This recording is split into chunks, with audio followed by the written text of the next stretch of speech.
Hi guys, no we're not gone, we're still about. Welcome to Degen BJJ with me, Irish Mike, and my co-host Ken. How are you getting on, Ken? It's been a long time. Not too bad, mate, yeah. How are you getting on? It's been a while. How long? It's fucking 5 weeks, I think. Is it 5? 6? Could be 6. So 6 episodes missed, so I think people are kind of wondering like what's been going on. Finally they've given up.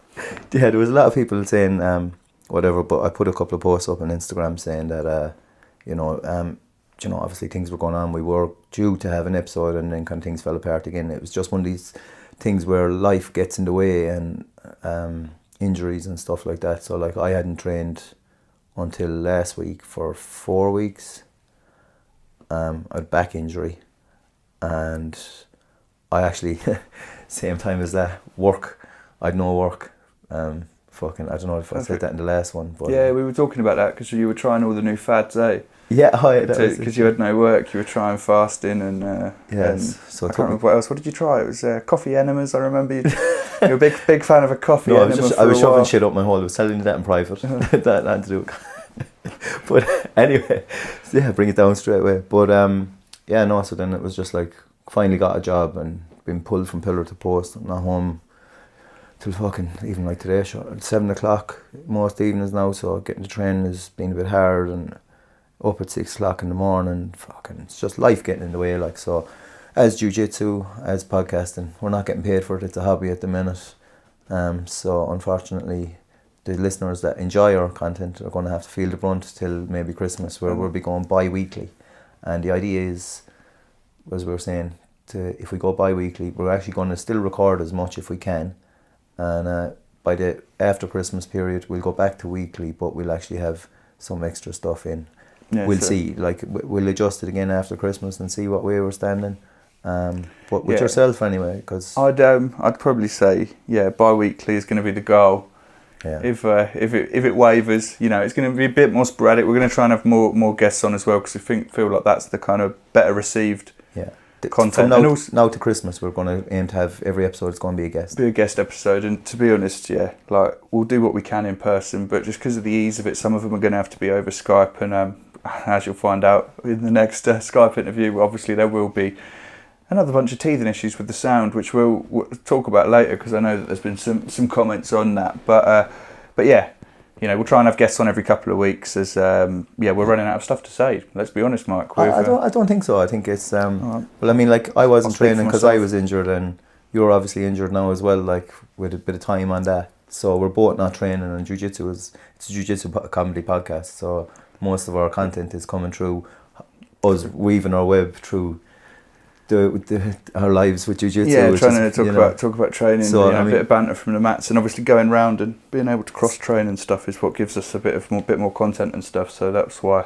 there's going to be a reliance on guests. How is the back, mate? Are you back training? Yeah, so like obviously you're aware of it, but so the back was sore for 4 weeks, and Dom had put up a post on the Mat House page saying whatever, no gi tonight, and it's one of me and Aidan. A lot of people that follow the page will know it. Like, we're doing no gi, and I have his back taken, and we're laughing away, like having the crack. And I just sent a message saying, like, I'm still training, like I'll be back shortly. My back is at me. And straight away he just hit me back, goes, "What's wrong with your back? What happened?" As if like, did it happen in Mat House, And I was like, no, it didn't happen. Well, I don't know how it happened. And I'm like, I work in construction as well. It's a life of wear and tear, isn't it? Yeah, exactly. Like, and he goes, "Where's it hurting?" And I told him, "Come in tonight and I'll show you how to fix it." And I was like, all right, sound. I came in and he gave me like 10 exercises that involved not putting strain on the hinge of the back, but like move everything else. And after I'm supposed to do it one day, miss a day, next day, miss a day. By the 4th day, like, I'm 50% better. By the 6th day, I actually didn't do the stretches in line, but by the 8th day when I done back in, like, I was back to normal. I'm actually even better now than I was.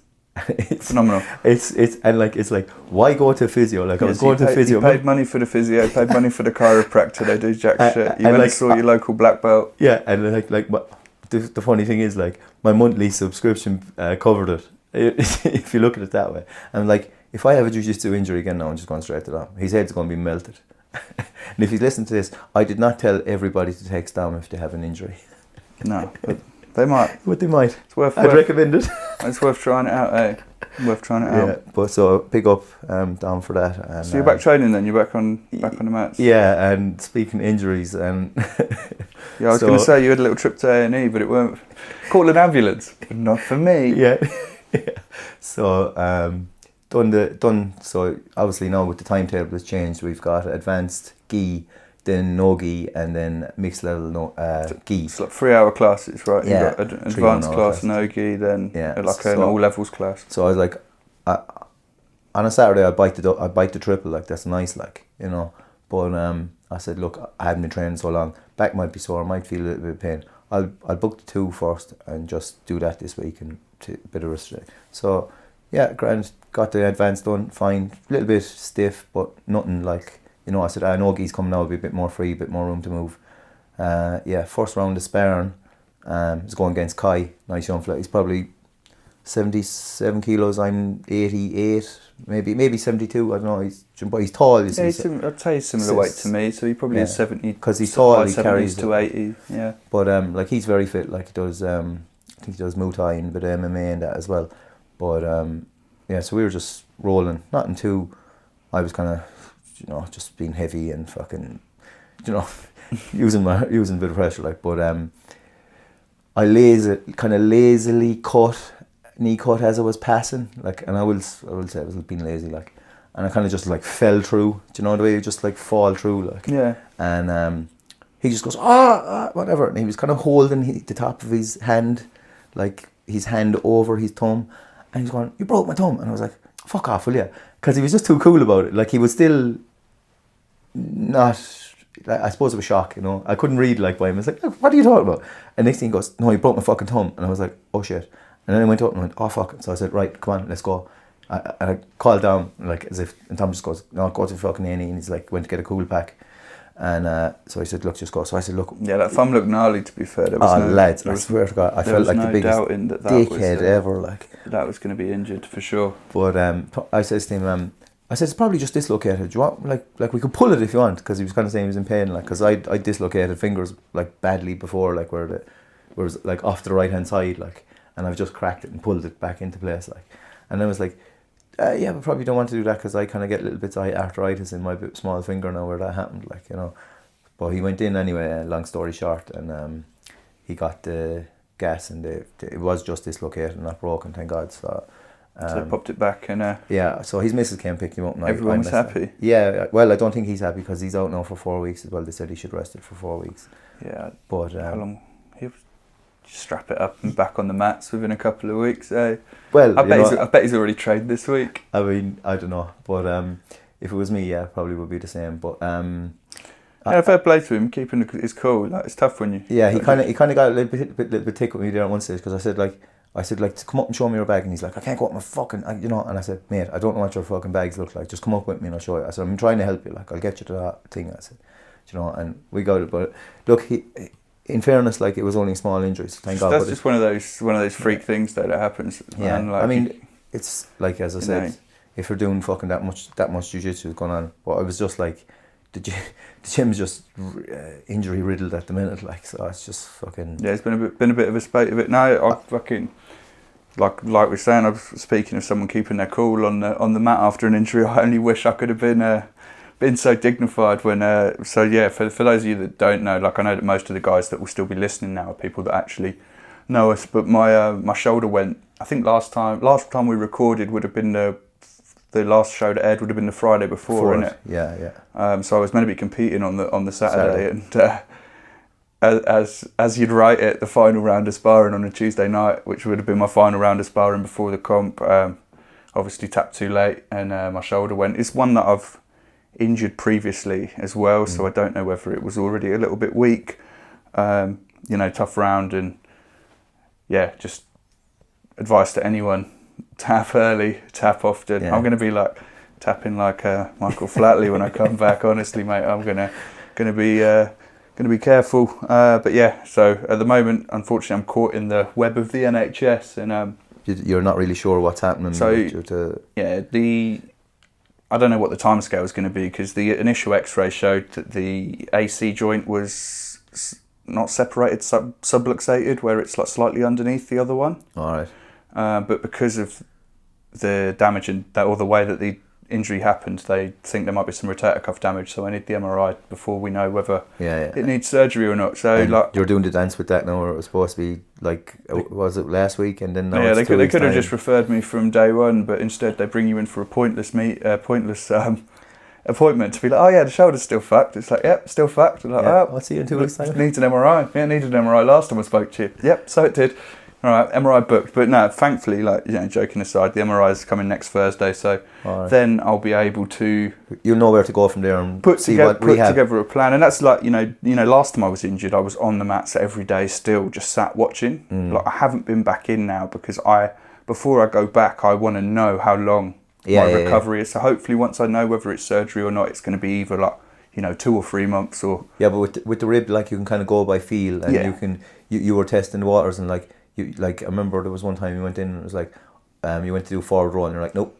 Yeah. And like, you know, at least you know, like, and I mean, time off the mats is fucking, do you know, when it's something you like, it is fucking, as you say along, like, fucking, it's a pure bollocks, like, and it's just, I suppose, just one of these things that's going to happen. I suppose everybody's have some fucking story, don't they? And better get it, like, it hasn't happened to me yet, and I'm like, fuck's sake, because the back is nothing, like, 4 weeks is nothing for, you know. I mean, and this is the first, like, I don't want to say it's major because I don't know it's major yet. Yeah. You know, I've been off the mats, what would we say, 5 weeks now? So 4 or 5 that's weeks. That's a long time, like, yeah. But like, I tell you what, brother, I thought I had my life together. Turned out I was just really good at structuring things around jiu-jitsu. Like doing things whilst I was waiting to lift weights or waiting to do jiu-jitsu. Like, I just did stuff to go. Now I don't have those kind of like like even through COVID, I still had kettlebells, right? Yeah. So I was like, even though my life was in like my schedule, was in tatters, I would still get up early, do kettlebells, eat well. Whereas now, because I don't have like jiu-jitsu or lifting, I'm kind of like. I mean, to be honest with you, if I wasn't working so late enough, so even the two of us could have fallen into a really downward spiral there 4 weeks ago, going on beers and stuff. And then the White Eagle was closed, so that wouldn't help either. For sure, man. For sure. No, it could have been a slippery one. But yeah, no, I had a couple of weeks of fucking feeling sorry for myself, and you know, just it's to be had and slipping back into bad habits. But this week, I've really I'm doing what I can. You know, I've put together a kettlebell routine using literally just one side of my body. I strapped the sling on, and I went for a run with the sling on Wednesday. So like, how'd that feel? Shit, but you're out there. You feel a bit better mentally. Like, I feel better for doing the movement stuff this week, even if it's very light, and even if it's like a little bit. And like, you know, you can only feel sorry for yourself for so long. Yeah, and it's like, you know, we do this sport. Injuries are going to come with it. It's like, I know that I'll be back on the mats, and it's just a case of when. Yeah, so yeah, that's that. But yeah. So, What else do we fucking got on? Pad's got this. I wanted to give Pad a little shout out actually before we get into the interview. Paddy Daly, episode 21 for people that would be listening and maybe might know him. Paddy Daly, isn't it? Daly? I don't think he likes being called that, mate. But yeah, anyway. Actually give out to me putting an eye in, yeah. Our mate Pad, he's got a super fight coming up, the All Stars Invitational. It's on Sunday, so the Sunday after this airs, in Wallington. They call it they said London on the kind of poster, but I think it's pretty much Surrey. It's quite far south. So yeah, good luck, Pad. To be fair, it is probably Daly because D-A-L-Y. It's not an I. Yeah, no, I know. That's right. Yeah.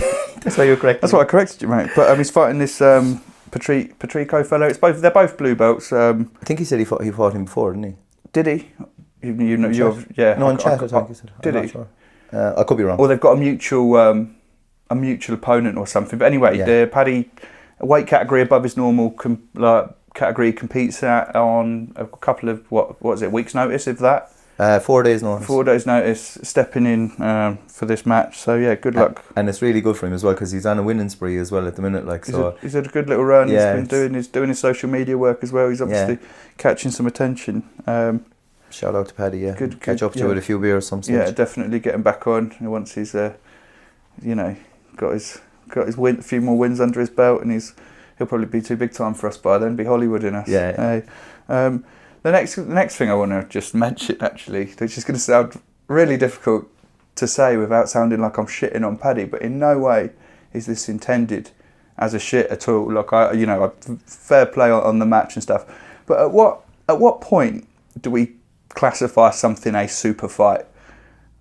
You know, that's a phrase that I find in, you know, you could, because like, I get it, it's like, instead of matches, right, instead of tournament style matches, it's just a one-off match, but like, in an amateur boxing match, that's just one match, it's not like...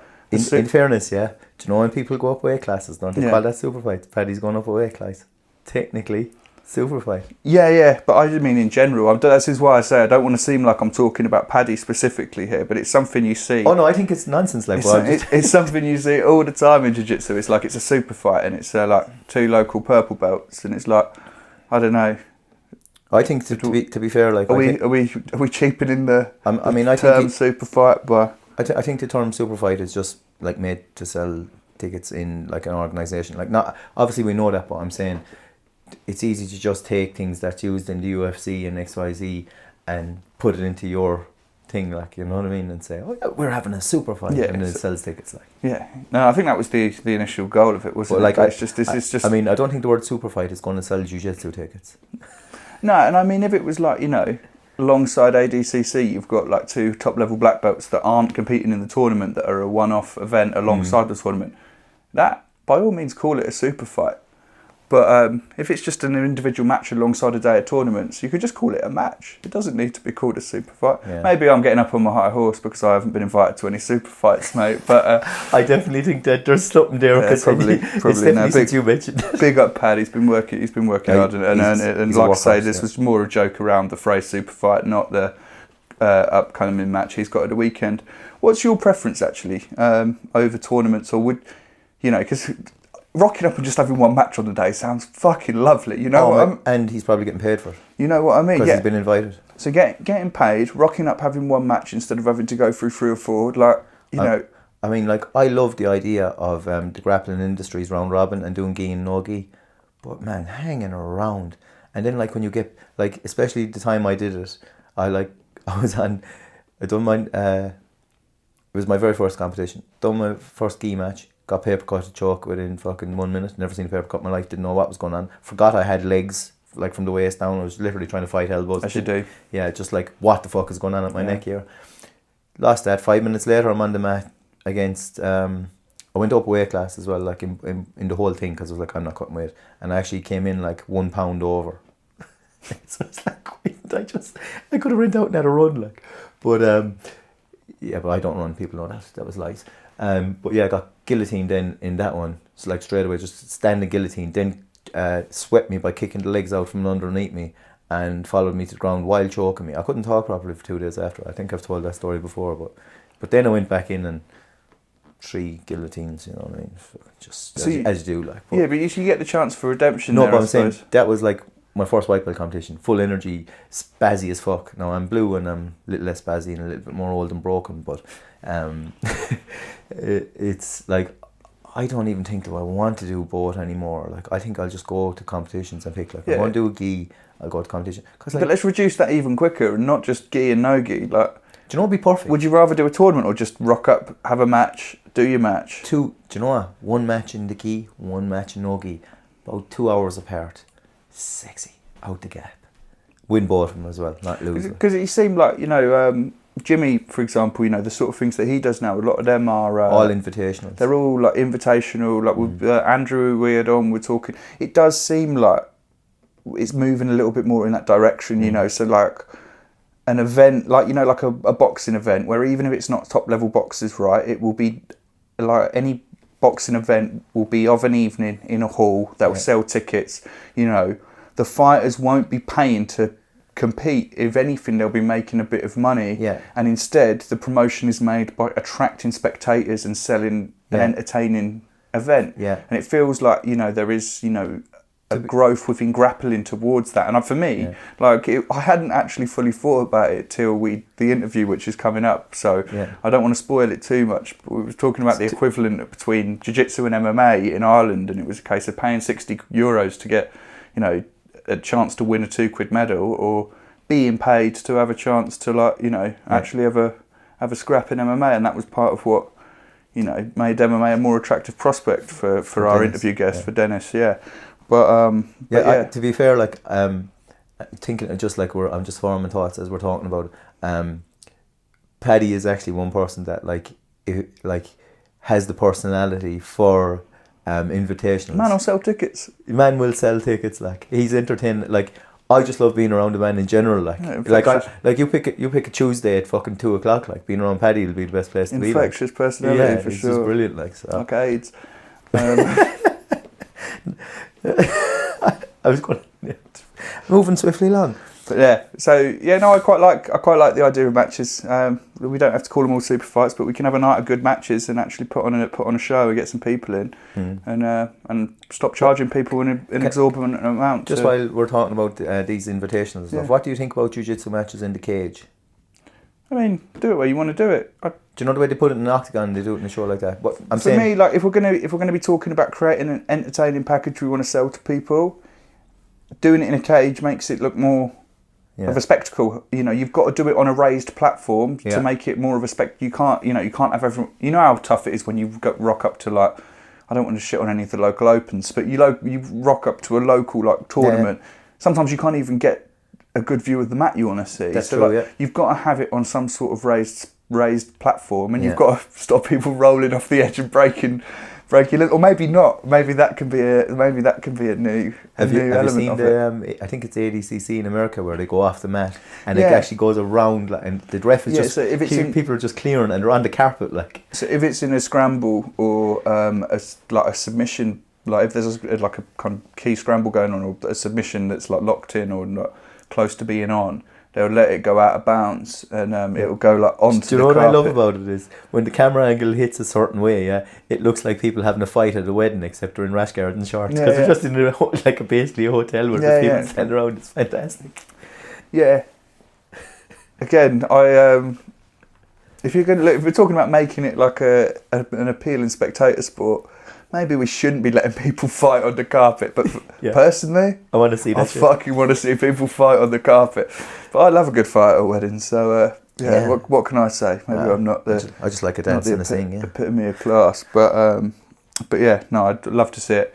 Love to see it going in a direction where we're, like I say, not charging people to kind of compete at their hobby, giving them other options at that. I mean, it's good that these promotions, and I mean that's all. Isn't that All Stars that's starting that? Yeah.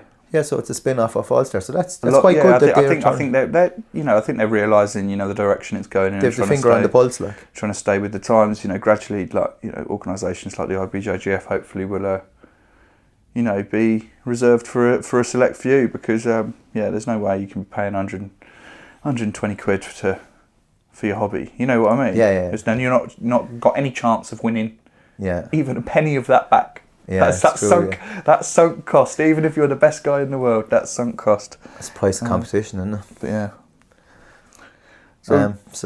I had that app on. I think that was the other thing. Yeah. Yeah. So I've seen this following obviously with our guest today, Denis. I'll get into that in a minute when we actually tee up the interview.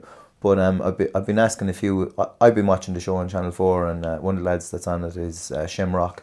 And he's from Liverpool, and he had it up on his, and it's like an anonymous thing. I was like, that's fucking cool, because like I said, people will probably want to fire loads of abuse to us. And I was actually after work, and I just went straight across to the pub, got a steak, and I had a couple of pints, and I said, right, let it begin. I was terrified by the prospect. I was like, fuck, don't let people hide behind anonymity. But no, people were actually. It wasn't too bad. People were actually super sound. I did, like I said, kind of alluded to at the beginning. The one comment about the mics and stuff. Me and Mike were just talking about that before we came on air, and we know there's some issues. We're sat in my loft using lapel mics. If there are any, I'm sure that's one of the regular listeners, there's someone we probably know. So if there are any resources you've got that you think might benefit us and help us improve the sound quality, because we are interested in doing that at no cost, though.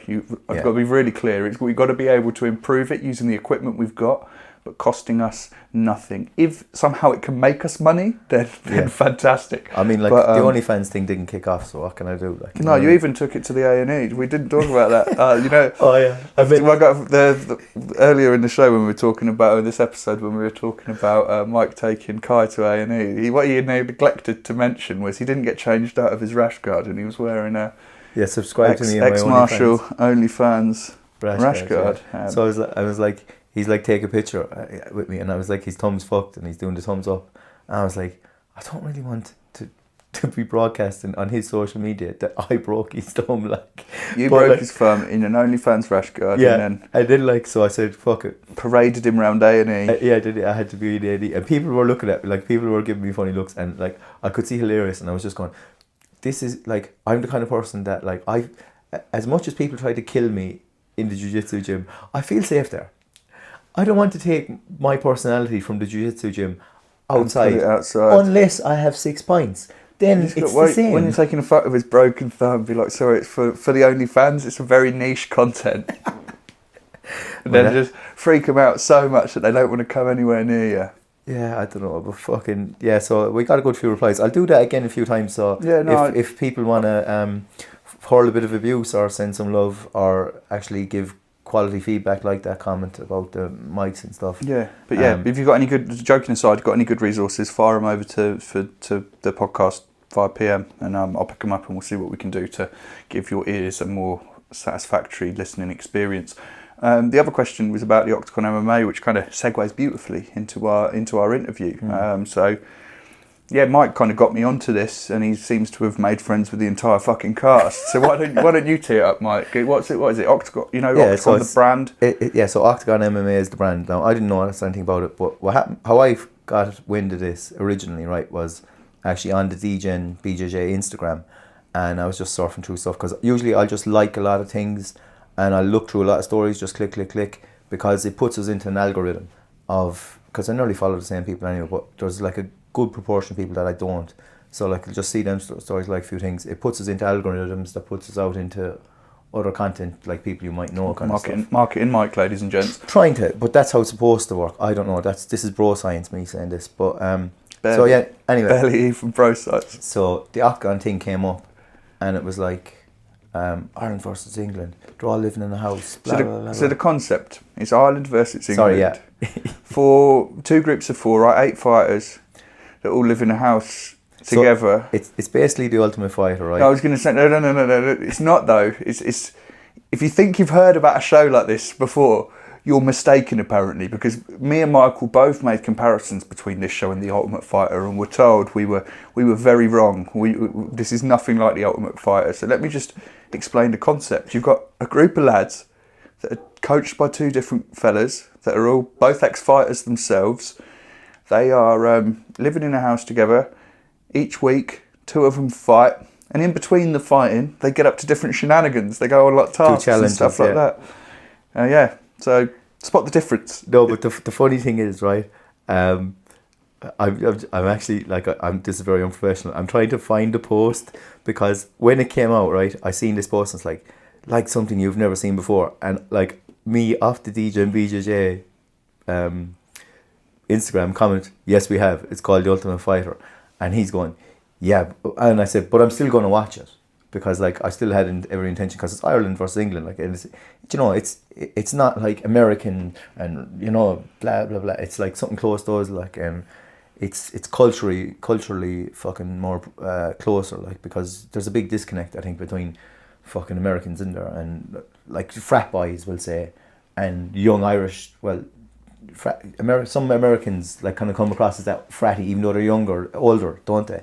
And will say like, you're not going to. Are you thinking of specific people you've seen on The Ultimate Fighter, Mike, when you were making this analogy? I've never watched one episode. Have you not? So you weren't. Sorry, I've watched Conor McGregor one, which had obviously a couple of Irish people in it, but no, I'm just saying like the American thing, the way they come across on television. I'm rambling. No, I'm actually after going way too far on this. Basically, anyway, I said that post. Next thing, I was looking and I seen Shamrock was one of the Irish coaches. So Paddy Houlihan is head coach. Shamrock is the assistant coach, and I was like, "Fuck, I don't know him. How don't I know?" And like, you didn't know who Shamrock was? No, because I didn't until you put me on to him. But so, if you don't, people who don't know who Paddy Houlihan is. No, so I googled him straight away. Pick him up, and it was like, man was on the run for 10 years for a crime he didn't commit. I was like, what? Phenomenal. This is fantastic. And like, I think I might have been a few beers deep, not sure. And so I just gave him a message. I said, man, I don't know your story. I think it sounds absolutely fucking class. Would you like to come on the podcast? And he replied like, and I've been talking with him then. And then obviously Dennis, I watched the episode, seen Dennis, and I was like, I seen the verbal jabs he was having with people, and I thought in the first couple of episodes like that the Irish were coming across as a bit bollocksy, and I do say that in the interview.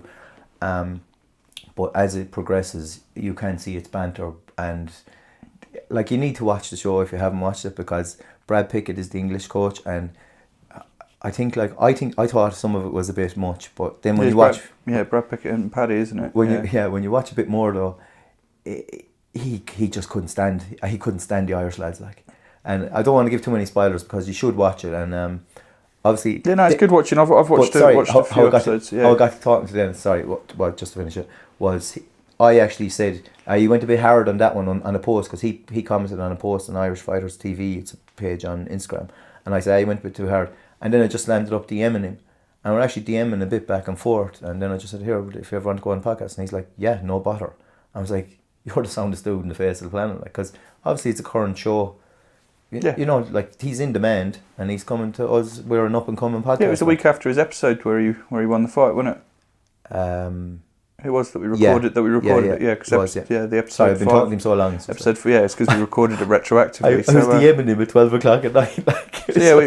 We give more shout outs to the show in the interview. So without further ado, here it is. So with us today, we've got professional MMA fighter, current competitor on Oktagon Challenge, England versus Ireland, self-proclaimed heel, Denis the Menace Frimpong. Thanks for joining us today, brother. How's it going? Not too bad. By the way, I'm going to correct you there. I'm not a self-proclaimed heel. I am a heel.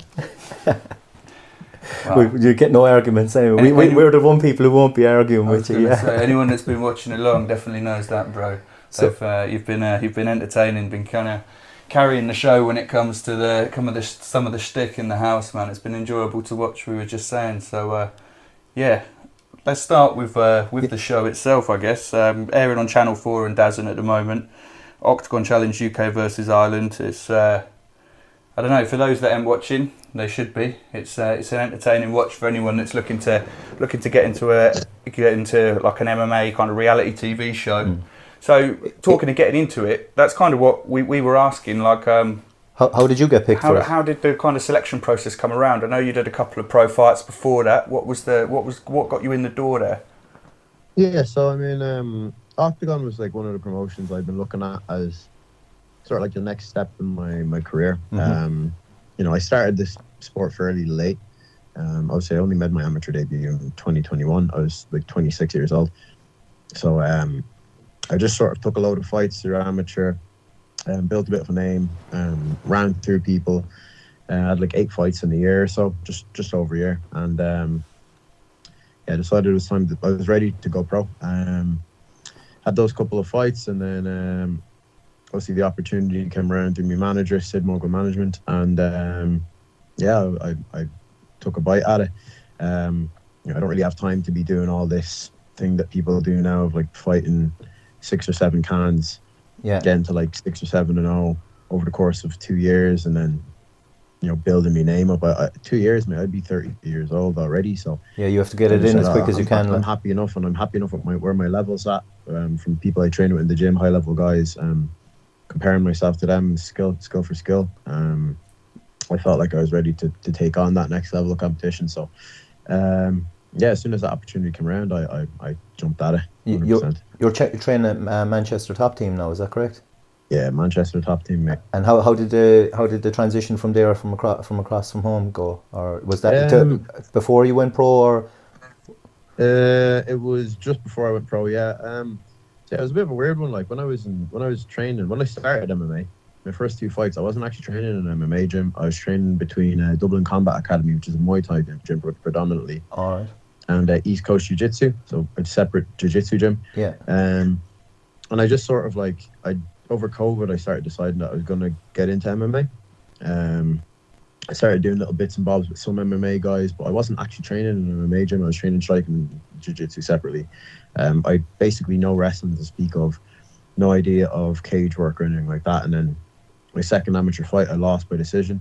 I felt a big part of that was because my lack of understanding of the actual MMA game and the scoring system and the cage work and stuff. So a few different factors come into it. Obviously COVID at the time. the lockdowns that were on in Ireland, and they were a lot more lax in the UK. Yeah, they're rootless. Got a job opportunity in Manchester, and I was working full time at the time, and a relationship I was in fell apart, partially due to COVID. So I just said it was time for a bit of a move. Manchester's a nice city. It's like, I like to describe it as London and Dublin's retarded love child. The people up here in the north of England are not like the Southerners. They're like a bit more like the Irish. They understand our crack. They understand the banter. Yeah. It was a little bit bigger than Dublin and a bit more to do, a bit more diversity and stuff, and high level gyms. So when I first moved over to Manchester, I went to Predators just because of the handiness of where it was in terms of my work and stuff like that. It was only a 15-minute walk from work. I was there for a little bit, few months, like 3 or 4 months, and then I actually fought a guy in my 3rd amateur fight from Manchester top team, Callum Connor.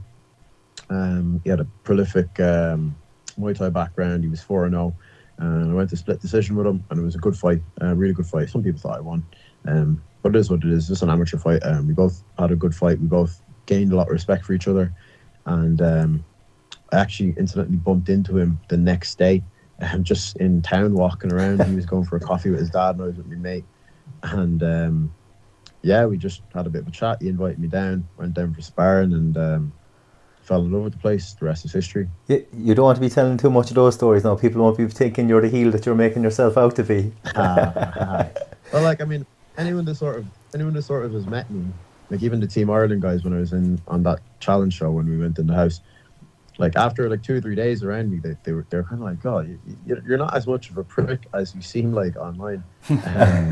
Like you're actually all right. You're actually a sound guy. And the fact of the matter is, mate, people don't understand the way the game works. I'm a big WWE fan from back in the day. I'm not so much anymore, but when I was a kid, and I took a page out of the Chael Sonnen and the Kobe Covington book, and said, look, like, you have to have something about you. I'm not a 19-year-old up and coming superstar or whatever, so I have to do something, and try and get the eyes on. I'm already a bit of like, I'm able to sort of give a bit of verbal abuse. I love a verbal joust, and I do have a bit of a sharp tongue, and I came from a place where, like I said to you, you have to be able to trash shit. You have to be able to take and give abuse in equal measure. So I just leaned a bit more into that side of my personality. Like, it's not an act. I am like that, with me mates. I've said well worse things and had said well worse things to me by my best mates. Like I think we all do. I think we all do behind closed doors, but nobody has a camera on you. I think we. And I think it's just keeping that up when the camera's on, and that's it. That's the only difference. So. Do you think anyone in the house was magnified when the camera come on? You don't have to say names or anything, but it was just. I was going to say, because you were saying that they didn't. The guys are like, oh, you're not as much of a prick as you seem online in person. Do you feel that people maybe play up to the cameras? Are you different when the cameras are on or off? No, I mean, me personally, I definitely cranked it up a little bit, but when the cameras were off, like, I cranked it up a little bit on the show as a whole. Cameras or no cameras, I was just terrorizing these English lads all the time. It comes across. Sometimes they just happen to catch some of it with the camera. You know what I mean? And usually, if they see me giving someone shit, they would run over with the camera and try and capture that. I mean, if they didn't have a camera on you full time, they were missing out on some good one-liners. I'd say. They missed out on some stuff. Definitely, they missed out on some stuff. But I do feel like some of the guys in the house played up to the cameras in the opposite way. Actually, not in the sense of like giving shit, but in the sense of like off camera, they'd be a bit more willing to give shit, and then when the cameras were on, they'd be a bit more like, oh, I'm the good guy. I'm worried about what people might think of me, my family might think of me when they see the show. I want to be the baby face, so I can't be seen to be giving and taking shit. Give us a peek behind the curtain, man. Name some names. Yeah, well, I mean, George and Jake. I think Jake's a bit of a quiet guy anyway, but I definitely feel like George was definitely trying to play the baby face. It seemed like that when you seen some of his interviews, that when he was speaking afterwards, he comes across like there is a little bit of a streak in him, a streak of anger, or something like that. All right, like, I don't know. He's definitely an angry kid. You know what I mean? Like people don't land in the sport of MMA where we get down to basically our boxer shorts and topless, jump in a cage with another bloke after training for 3 months or 2 months or whatever it is, and try and kill each other. Like that's not a normal thing for people to do that had a good life, that had an easy, comfortable life. I think he definitely does have a bit of a dark streak to him, and I think I exposed some of that. When obviously the whole situation with him saying he doesn't say he has to, he's not going to say he's going to smash in his face in because he doesn't have to. But then eventually I got him saying he's going to smash me face in. So obviously there is some deep-seated anger issues there, and I just needed to press the right buttons for that to come out. I think you're very good at doing that, but as pressing buttons, it kind of seemed like you had a game plan when you went in. You went straight for Hassan, and then I don't know, was it a weakness or something that you saw, or something that, or maybe it was just good fun because maybe the way he was reacting. But it was like always made clear and early from halfway into episode 1, like it was Team Ireland, Team England, and Team Hassan. It seemed like he was on his own little island there for a while. Like, not saying that the English boys weren't about him and lifting him up, but I think he kind of singled himself out a bit. Now, I don't know what was happening in the house because it was hard to see, but it was made... Yeah, obviously, each episode's filmed over 4 days. All right. So you have to understand, 4 days, what's that? 48, over 80 hours, right? Yeah, and you're getting 30 minutes of it. All that into 1 hour of an episode, and that includes the fight. Yeah. So a lot of stuff was left out. What it was with Hassan, I believe what happened was he is from London. The rest of the guys are from sort of up north in England, so like George Staines, Jake, and Bo. So I think they knew about me from the amateur scene. They knew about some of the shit talk, and they knew not to get involved in it with me. They were probably told by the coach, don't get involved in it. I know what he's like. Just draw you in, and then it'll be like, oh, now you have to keep going. Where I don't think Hassan knew about me. So I think at the start, I was just going to everyone. I just gave everyone a little bit of a jab, bit of a verbal jab, and he bit. So I was like, okay, you're my target now. So I just went straight for him, and then I was just bombarding him with it. As for the whole Team England, Team Hassan thing, obviously you've seen it in the show. Maybe people didn't notice it, but obviously we were in the house, so we seen it. He was there for all of their weight cuts. All of them helped each other weight cut. When it came to it, going for their runs, being there when they were sweating in the wraps and stuff. And when it came to Hassan cutting away, none of them were there. They went into town, into Bratislava, and he was on his own with Brad Pickett cutting weight, and I was in there eating jelly beans in front of him. I've seen that, yeah. I think you riled Brad up really bad at that one as well. Sorry to cut across you. Yeah. Brad just really, I think Brad took a real disliking to you. And it's actually hilarious because he didn't seem to get the gist of it was a bit of banter at all. I think he kind of went, these Irish lads are just terrorising the boys. And I think he couldn't handle it. I was texting you privately and I said, Jesus, we're coming across as a bit bollocks, But I think as you watch it more, I'm sorry not to be cutting across it, but just it's thoughts I was having as I was talking to you. There's a lot of production in it as well, and there is people egging you on behind the scenes, which a lot of people mightn't factor into. They just think, oh, this is where are you getting water balloons all the time? That was something I had a thought afterwards. Nobody has a house with water. We actually personally went to Tesco and got water balloons. Okay. Right. And the water gun and the lot. Yeah. But as for Brad, I think Brad's a proper London geezer. Yeah. Proper He's an old head as well, isn't he? He's a bit he's a bit one of these I think he grew up quite well off in London. His mum made shoes for Elton John, personalised shoes. So I think he's one of these sort of loves England, loves the St. George's Cross. Probably loves the royal family deep down inside somewhere, even though they're nonsense. Let's go. And you can say, people can say whatever they want about us being terrorizing them, but at the end of the day, we never invaded them, so. Yeah. 800 years, yeah, and we'll fight you for 800 more. Yeah, anyway, a lot of references that probably will go over the head of some of the listeners as we're based in England, but we'll keep it on the straight and narrow anyway for the minute.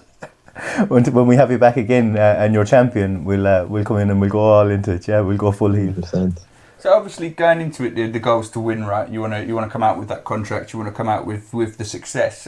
How much do you feel, or if at all, like any of the, the shenanigans that go on? Not just you, obviously you being your heel, being the character you are, sells fights, builds interest like in and outside of the show. But like with the things like the activities and the general kind of things that they've got you doing around the house, like cleaning up after each other and stuff like that. Do you feel that takes away from your focus and ability to kind of like get on with what you're there to do, or do you find it actually adds to your motivation at all? It definitely was a weird one, mate. It was definitely a weird one. So, as you say, like sometimes we were doing challenges like 3 days before, and then we were like having to film. So like you'd have weight cut and you're like made weight. Normally, like my weigh-in day, I've made weight in the morning and I spend the day eating, have a nap, have a nap, you know what I mean? And I'm chilling. But with this, obviously, you had to go do interviews. You had to sit in an interview room for 2 hours sweating. So it was, I wouldn't say a distraction, but it was just a weird factor that was unexpected. So it was it definitely made things a bit stranger. But that was part of the pressure test. I think some people failed the pressure test, and some people thrived under it. I believe I thrived under it. I believe I came into that house ready, not knowing when we came there first whether I had to fight the Irish lads, whether like who would be fighting who, what the plan of action was going to be, who I'd be fighting, what style I'd be fighting. So I just, in the lead up to it, I just came in there prepared to fight anyone on 3 or 4 days notice, whatever it was. And yeah, that was it. We had a great coaching team there, Paddy and Shem, and they had us well prepared, and Paddy really regimented our training, so it was just all structured. We came in, we knew what we were going to do, warm up, get into it. Whoever's fighting next, we're sort of focusing on them, but still getting our own training in. And the facility was absolutely world class as well. Like we had everything we needed there. They did make it easier by sort of providing us food and all that we needed for our weight cuts and rehydration stuff and that. So there's a bit of both, to be honest. There was difficulties, but there were some things that were made easier also. I think it's spoiler for anyone that hasn't seen your own episode or people that have yet to watch. Like I think when you got the head kick KO knockout, and I was saying like it's like a Leon Edwards, Kamaru Usman kind of thing, but you're for your win after it, you were treated to a meal in a fancy restaurant. Like it just seemed like the perfect storm for like, a nice meal, especially after a weight cut. Like, and what did the rest of the boys do? Go flying something, or and you're getting a good splash of food, like, which is exactly what you want after doing your business. Like, you know what I mean? Getting the job done. You know what? You want to know what's weird about that? Because that was obviously the meal and all that was on the last episode. Yeah. But weirdly enough, we had that meal the day of my weigh-in. So after I'd weighed in, that's why I had like risotto and seafood and that. Like I didn't have any steak. Otherwise I would have been straight on the steak, and I would have had a full bottle of that expensive wine that they paid for us. So I only had like a half glass of wine, just to have a bit of a taste of the good life. And I had a nice squid ink seafood risotto. And it was some of the nicest food I've ever had in my life. And I was just a bit raging because obviously I was after cutting weight that day and I couldn't eat too much. I didn't want to overload myself before the fight. But yeah, I don't know. Like I say, some of the stuff is like weirdly cut. So some of the stuff isn't. It's not chronological, like. It's not chronological, exactly. It's like some of the stuff was done days after what it looked like it was, if that makes sense. That's how you make a good show, isn't it? Good editing. Yeah, like so you can film an hour over 4 days and then put it in the order you want to tell the funnier story. That makes a bit of sense. I mean, obviously, like you say, the way it's edited together obviously builds up the kind of stress and stuff. You say, like, obviously the facilities and the coaching was top level. Obviously, Paddy's a legend in Irish MMA. Had you trained under him at all before? Had you had any contact with him back home, or was this your first link up with him? I'd never trained with him, but I'd run into him at shows and stuff like that where his fighters had been fighting, and obviously like I knew about him, and like I keep saying, it was such a surreal experience because before I ever was in MMA, I think I'd just been doing jiu-jitsu like a few months, maybe 3 or 4 months before I ever got into MMA, and but I was a fan of MMA. I remember watching Paddy Houlihan get the first ever win on a UFC win on Irish soil. Yeah, he was the first person out, and he got the first win, wasn't it? Yeah. So I remember watching that on TV and like him being like, I put him in the same bracket as Conor. Obviously, Conor went on to do massive things, but I put him, Cathal Pendred, even Artem Lobov. The goat. He's the goat. Everyone knows Artem's the goat. The Baha. Then Ashland Daly. I put all these fighters in like a bracket of like they were the pioneers of Irish MMA. So to have him there coaching me was so surreal, mate. Because that was like what 6-7 years ago. I saw that happen, and. Well, I mean, just to be in the same training room must be surreal, like, you know what I mean? Yeah, that he's giving you his time and coaching me and telling me the positives and telling me the positives of my game and telling him like how like part of me like reminds him of like other fighters and that I look up to. So that was like super surreal and like really felt blessed to be in that situation, and it kind of gave me a first indication of where my career is going to go in the future. Like. Again, I look forward to standing across the cage from the likes of like a Charles Oliveira, or maybe not Tony Ferguson. He might be done by the time I'm there, but like standing across the cage from these guys that I saw on TV for years, like watching them and having that Israel Adesanya Silva moment where you're like looking across like, oh my God, I'm in the cage with this guy that I put on a pedestal. Yeah, that's cool, man. Nice. So that is the goal then, obviously short term. Win the final, get the contract, and then longer term, big organisation, world title. 100%. World title in a big organisation is the goal. I mean, UFC, like, obviously everyone's really fussed about the UFC, but after some of the stuff I've seen about how they treat their fighters and how the contracts go, and also just, again, factoring in my age and the fact that I won't be Dana's little golden boy at any stage, I'll probably just end up getting fed to one of his golden boys. So I'm not too fussed about the UFC. I'm in here to get a world title in a major promotion, whether that be ONE FC, PFL, UFC. Obviously Bellator is going to be gone soon, but one of those big promotions, get a world title and get enough money to set up my family, make sure they never have to struggle, my kids, my parents, my sisters, and obviously I have no kids yet, but my future kids, I want to have kids at some point, but just being able to do that and do the most that I can do in the sport and create a legacy. Do you think you do that out of Manchester, or do you think that's something you go back to Ireland for? Do you think? Well, I don't want to say is Manchester top team your home, because I know how quickly gyms can change and how things have to change. Like any of us who lived through COVID know that you can't really plan too far ahead. But like in an ideal world, do you see yourself winning a title training out of the UK, or is it something you think to get to that next level you need to maybe go overseas to push the training a bit further? I believe that the level at Manchester top team of training, of coaching, of facilities, and of training partners, I think that I can achieve those goals from Manchester. Like I say, I'd never really, I don't think, want to move to like the likes of America or anything like that. Like, it's too far away from home. I feel like Manchester's still close enough to my home that I can always. It's only a couple hours flight. If there's, if I ever need to go back. Yeah. But it's also got amazing facilities, and I've sort of settled down here now in Manchester, and I've built a network. I've got friends. Once you're in a routine, you're in your routine. It's once you build a routine, I suppose it's like home, isn't it? It's just home from home. Exactly. It's like a second home to me. It's my adopted home. So I believe I will do that out of Manchester, and I believe that there's a few good guys that will come out of Manchester top team in the near future. There's a lot of guys coming up. That will do big things, and I think we'll see that in the next 2 or 3 years. That's awesome, man. Yeah, this UK MMA and UK martial arts in general, the grappling scenes are going from strength to strength, and obviously, MMA is a few steps ahead of that, in my opinion, really. So no, it's good to hear. Good to hear. And obviously yourself, you kind of touched on it a little bit earlier. You got into MMA quite late, didn't you? You were did I hear you say you were track and field when that was your kind of athletic output when you were a bit younger?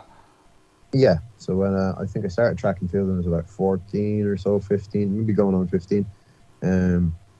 obviously when I was much younger, I tried all sports. I sort of played everything: basketball, football, Gaelic football, rugby. For the UK fans, Gaelic football is like a blend between like rugby, soccer, and playing basketball and everything.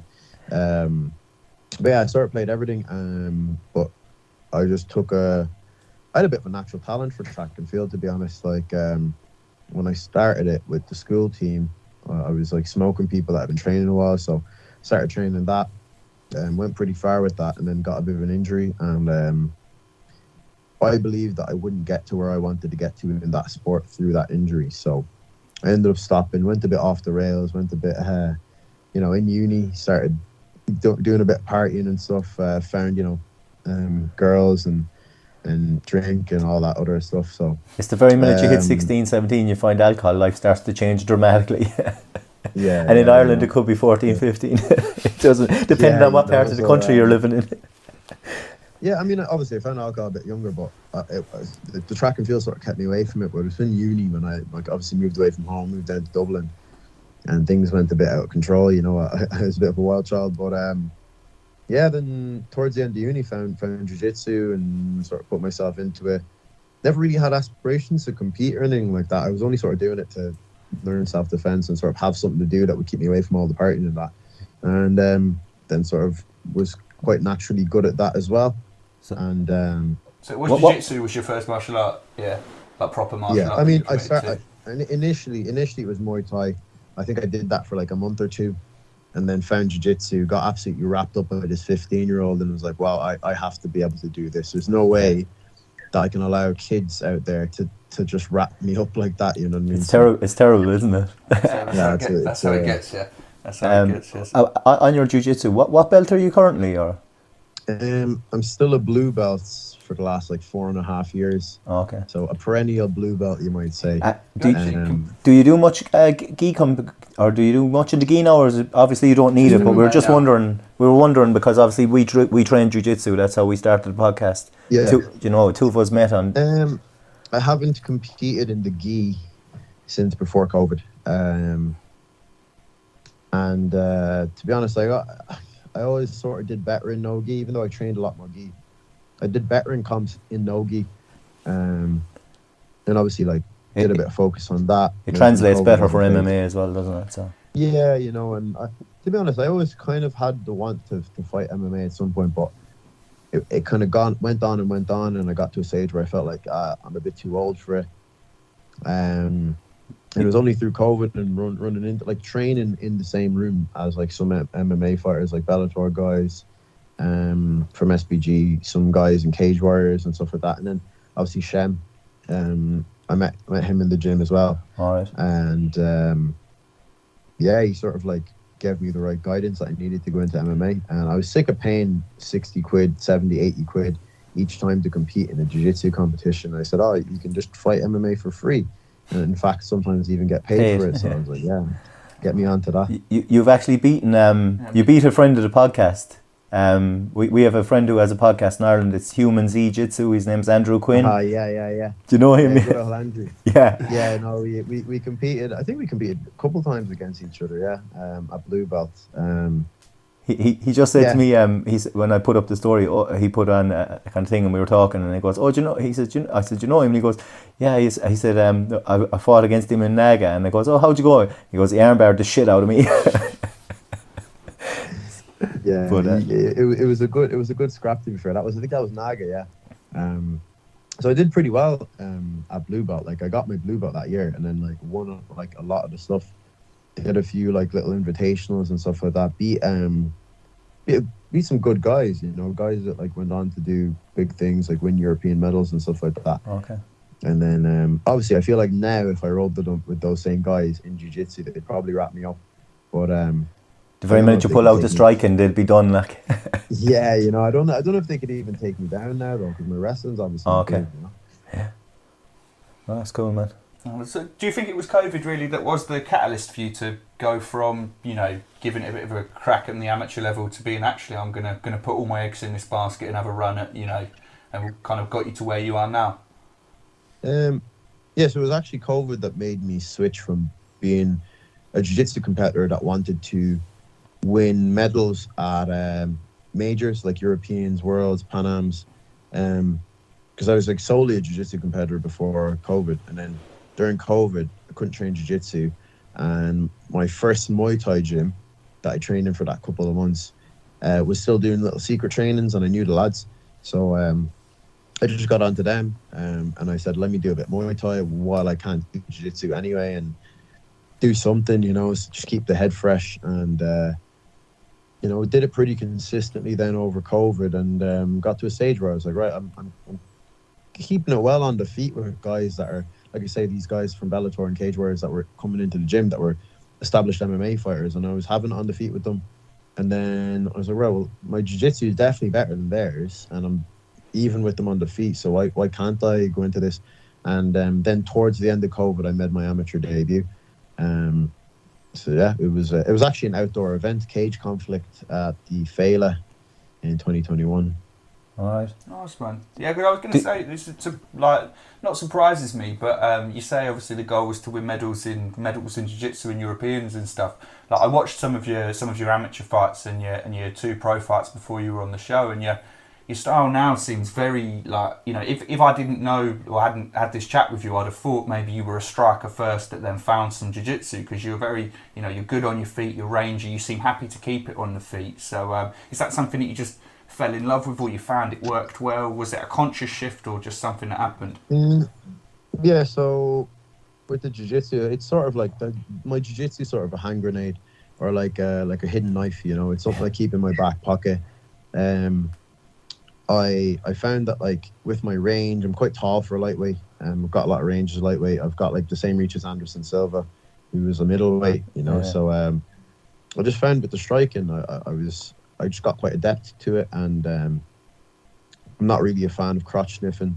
So I'm not really one of these guys who's going to start shooting and holding on to people and that. Like, I don't think that's really a fight, and that's not what the fans want to see either. Like, it's not only about chatting shit. I think it's about getting in there into the cage and actually having an entertaining fight and making people go, oh, you know what I mean? Like, and people don't really do that when you're holding on to someone or trying to scramble onto their back. Yeah. Well, so now, I was going to say that's fair, because from what I saw, it was like you when you did use your jiu-jitsu in some of your other matches, it was either like someone had taken you down or they'd gone down and you followed them down. It wasn't kind of like you say, it's like you've got it if you need it, but you're not gonna go into the fight with 100%. Getting to the ground as a goal.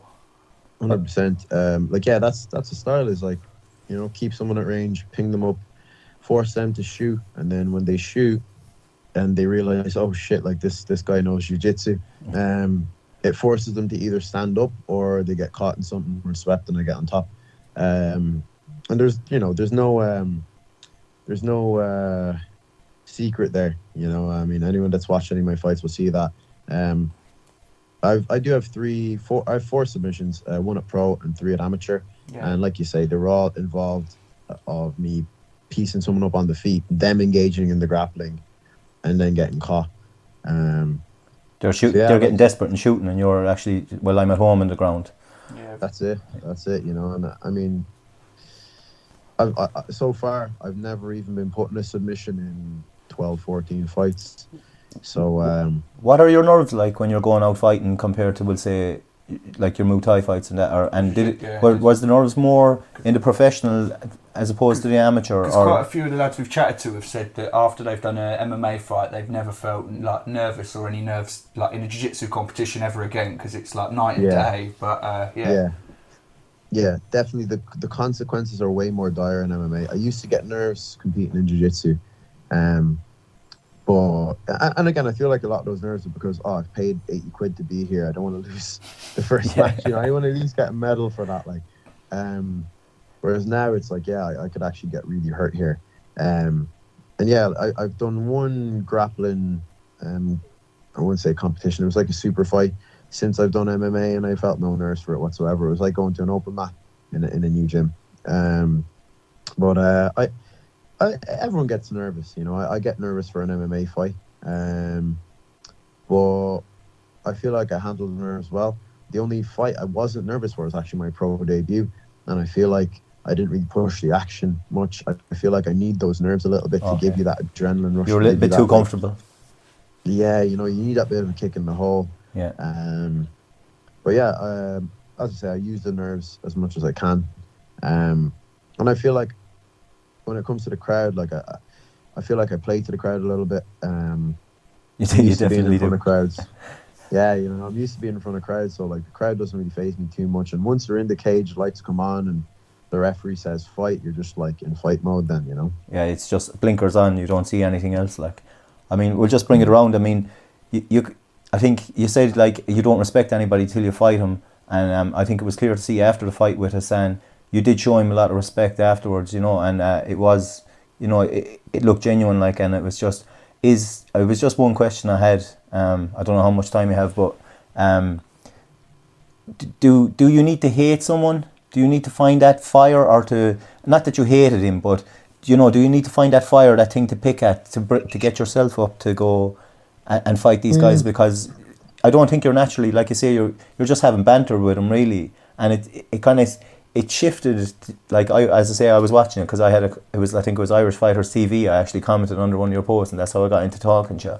And I was just like, you were like, oh yeah, blah blah blah, but it was just the kind of heel look. But then you could see on the TV show, like the flip, how you were respectful to him afterwards, and you're like, no, we've fought now, I respect you, and yeah, I respect anyone once they've shared time in the cage with me. I feel like it's a very visceral experience between two people, to be locked in the cage with each other, trying to hurt each other.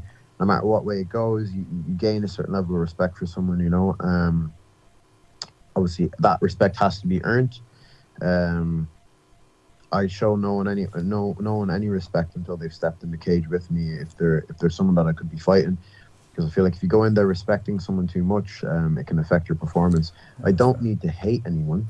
Yeah. I've never hated any of my opponents. Yeah, sorry, hate was probably the wrong word. Yeah, I mean, like, I more so want them to hate me. I would prefer if they hate me, because it makes them emotional. It gets them stiffer, and they might not, think properly. You do have to think in there. Yeah, it's a good tactic, yeah. And you don't think when you're emotional. So I don't really have any emotions towards anyone when I fight them. They're just a silhouette. They're just a person in front of me. A person, just a torso, 2 legs, 2 arms, a neck, and a head, and targets. So very much like soldiers train not to see the opposition as humans, but as targets. Like that's all that person is just a target. Okay. Is there anything else you want to finish on, or anything? I mean, you've this episode 6 is probably going to be out when this comes, but episode 5, you were taking shots at the coach, Team England coach Akon, saying you were calling him out you're trying to guarantee the next fight in your contract, maybe. Yeah, Akon doesn't want it with me, mate. He doesn't want the smoke, no? Nah, he doesn't want it with me. He knows that I have way too much ammunition on him. If you give him a quick Google search, you'll find enough of it. That's all I'm gonna say about leave that. We'll leave that nugget for the listeners to delve a bit deeper on. But yeah, no man, I really appreciate you coming on, bro. Is there anything you want to plug before you get off? We'll obviously put all your socials and stuff in the show bio so people can follow along. Like I say, anyone who's not watching, available on Channel 4. Episode 6 will be out by the time this airs. Yeah. So. It's on YouTube as well, yeah. So yeah, obviously give the show a watch if you haven't watched it already. If you have been watching it, keep watching it. Next episode is going to be a banger. I know it was a bit of a slow one yesterday, but it's cliffhanger. Ended on a cliffhanger. The fights are back on next week. Obviously shout out to all my sponsors. You can find them on the various posts I have on my Instagram. Without them, I wouldn't really be able to do this full time. Shout out to all my coaches, all my training partners. Shout out to Team Ireland for being a sick pack of animals over there. And shout out to Brad Pickett for being my number 1 hater. I love that, man. Yeah, no, thanks a mil for coming on, brother, especially this late in the day and after training. Like I said, once you've won it, I'd love you to come back on and we'll have a bit more of a chat with you about what's after and what's next. But yeah, cheers, mate. Yeah, it's good. No, I was just happy to have you on, man. Thank you, lads, for having me on as well. I appreciate it. Yeah, no hassle, man. Anytime, brother. Take care. Take it easy. Nice one, lad. Cheers, man. Cheers. Well, if that's not going to get you to watch the show, I don't know what will. Especially like his episode, but like the build up is brilliant. And since then, spoiler, Yeah, if you don't want spoilers, pause now, go watch the most recent episode. But right, go on. Give him a chance. He's actually in the semi-final. He's in the final. He won the semi-final, and like it was a 3-round. I wouldn't call it a war, but like I can't think of your man's second name, but his first name is Bo, and he just kept coming forward. Yeah, and it was just relentless pressure, wasn't it? Man. Like, but. And then Dennis just kept picking in shots, using that long rangey style. But it was good scrap, good to watch. Definitely, probably out of the ones I've watched, one of my favourite fights of the show so far. So, definitely, So double safe of him to come on, like with knowing that because he knows he's in the final, right? He knew what the outcome was before we were recording that, so he knows he's in the final. He's probably getting it's nice for him to come and see the little guys and. Yeah, I really appreciate the fuck out of him, and like I respect that like big time. Like he's one of. He's won a fucking little place in my heart, like. You know what I mean? Yeah. Do you know what I mean? So go on, Team Ireland anyway. Good cheering from. You're at the final, aren't you? Yeah, I'm going to watch it. It's on November 4th. Yeah, so if any of the fighters are listening and there's a fucking party going on afterwards, let me know. Yeah, invite Irish Mike. He's wild. So yeah, we might have a few more of the cast on. So we're in talks, but I won't say with who in case it falls through, because they have a very busy schedule and a lot of the guys are open to coming on. But we'll see how it goes, because they're preparing, they're getting into fight, they're in the camp, it's fight week. Yeah, so even the guys that have been eliminated from the show, they're all on that card at the end, aren't they? Well, they'll all be training together anyway. Okay, I thought there was... some of them have been picked, so 2 of the guys have been announced. I've seen. So that's it. Yeah, not all of them, but So Hassan and Aaron have been. They've been. Their fight has been put on, and I think there's another one in the works or something like that. But fair. But so get watching that. Channel 4, Dazin, YouTube. It's fucking everywhere. It's everywhere. It's hard. Octagon MMA. It's harder right? to not find it than it is to find it. For fuck's sake. There is another episode as well. If you follow Paul the Joker on social media, like he's the Scouts fella that just abuses people in the crowd. He's fighting Jay Quickerton, who I haven't a fucking clue. Are they sponsoring you, Mike? No, but like, let's just give them the shout. Like they were good enough to come on to us, and we're getting no. Like, I wonder if Oktagon are unofficially. I'm not going to tell you. Like, getting backhanders. Taking a backhand. I better delete them DMs on the Instagram before you worry them. But as well as the cast of Oktagon, Luke North's promised us a return visit to the podcast to talk about all things seminar related. After we're looking at Jimmy Wheeler as well. That we've been promising to chat to for a while. Yeah, and I think diaries haven't married up. But I'm looking forward to that one as well. Another local up and coming competitor competing in those matches or super fights, call them what you will. But that's it. So shout out to Salt and Storm, ex-Marshall and Flow State, links in the bio and discount codes if you are so inclined to purchase from ex-Marshall or Flow State. Make sure you let them know where you found let them know where you found it. One of the lads in the gym is rocking ex-Marshall stuff that people from work bought for us, so that's fairly sound like. Is it? Yeah, there's been a couple of purchases on it actually. Fucking, so I didn't know it's starting to happen. Mike's I haven't collected the money, but like it's just as Ted says, it's just resting there in my account. Just keeping it all hidden away, Yeah. So, all right. Moving swiftly along. There might not be another podcast, guys. Me and Mike are about to fall out. We're going to fall out over the price of a coffee. But it's good. It's good to be back. I hope you enjoyed it. Obviously, next week there won't be an episode. It'll be every 2 weeks from now till Christmas. But we're going to try and fill you up with content. And if we do have an abundance of episodes, we might release like a bonus episode every now and again. And we'll try and get you some over Christmas when we're on holidays. Yeah, that's it. So, but do all the good shit. Like, comment, subscribe, 5-star review, email us, and play it to your nan. Much love, everybody. Cheers, guys.